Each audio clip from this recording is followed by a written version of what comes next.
Well, everyone, it's Shane Kanto, your Wasteland reviewer, and I'm here to review Memory. And this is a new drama from writer-director Michelle Franco, and this film focuses on the growing dynamic between a former alcoholic, a recovering alcoholic, with plenty of trauma, played by Jessica Chastain, Sylvia, and a man dealing with dementia in early stages, played by Peter Sarsgaard, Saul.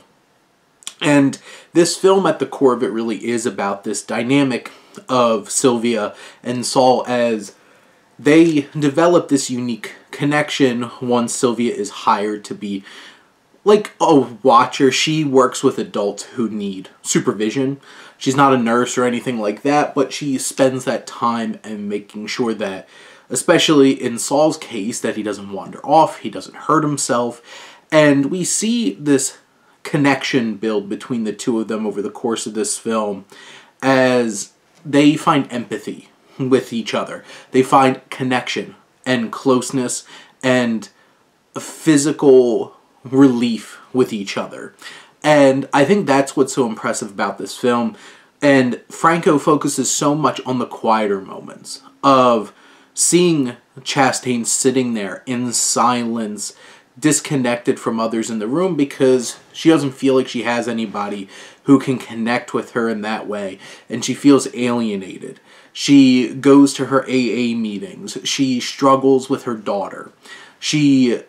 Her daughter winds up having to make these decisions for herself for a lot of things because Chastain is struggling as a mother. She never had a good role model as one. There's big emotional conflict between her and the grandmother character in this film, Sylvia's mother, who very much is narcissistic and was complicit in the trauma that Sylvia dealt with when she was younger. And as the film builds up to that point, you have a few moments in the film where it gets like big, like I'm watching a movie kind of confrontation, and that's one of them. But in the quieter moments, in the bigger emotional moments, Chastain is so fantastic, walking this tightrope of knowing exactly the specific amount of emotion that she needs to convey to make this character work. And then you have Sarsgaard, who has a lot of glances and stares, and has to be able to balance, are these empty stares? Is he forgetting? Is he lost in his existence? Or are these stares and glances and looks of connection?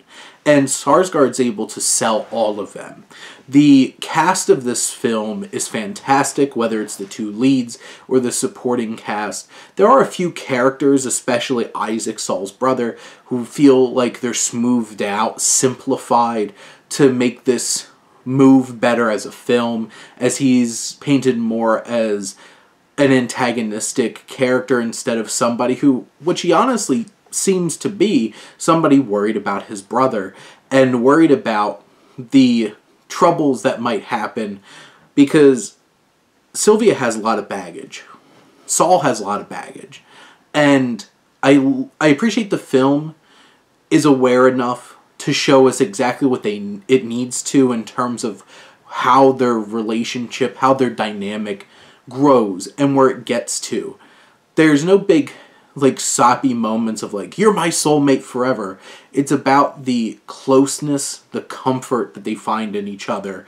And sure, there's a couple of moments as well that feel like, wow, that feels cheesy like a movie, and maybe it feels a little too romantic, and that kind of takes away from this very somber, affecting, and poignant atmosphere that Franco constructs through most of the film. But in the end, this is a moving, dynamic film that confronts some very serious and complex illnesses and traumas in a respectful way, and highlights the benefit of human connection and how that can help us grow and fight through these challenges.